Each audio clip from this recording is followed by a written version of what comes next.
Did you know there are stages of perimenopause and postmenopause?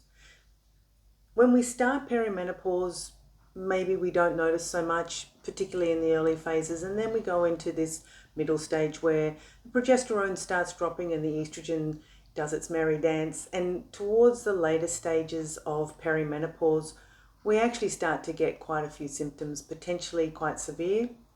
Some women are really lucky and they sail through perimenopause. Others really struggle, and it can be down to genetics, it can be environmental factors, certainly it can be diet and lifestyle. And if you are experiencing any of those issues, really you're not alone and it's not worth struggling. So I would recommend you go and get support either from your GP, naturopath, someone who can support you. Menopause is actually a point in time. It's when you haven't had a menstrual cycle for a year. On that day, you're in menopause.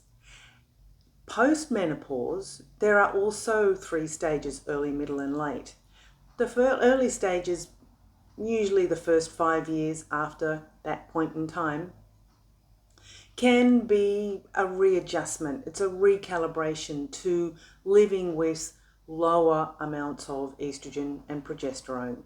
It is absolutely possible to do that, but it does require us to consider our health from a different perspective. Estrogen is incredibly protective, particularly of our bones and our cardiovascular system. And so when our estrogen declines or reduces, we really need to be mindful of those particular body systems. Going into middle and later menopause, that's when, the bone loss is particularly noticed. And often I've seen women come into me and say, I've got osteopenia. I don't know how that happened.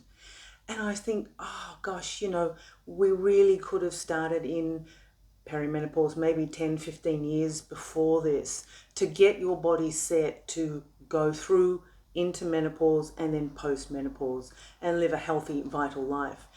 If you're experiencing cardiovascular issues, high blood pressure, cholesterol, weight gain, if you've got bone loss, if you've noticed that you've got, more aches and pains, or if you've had a bone density, a DEXA scan, and you've been told you've got osteopenia or osteoporosis, there are things you can still do, even in the late stage of menopause. It is never too late to reach out and get support.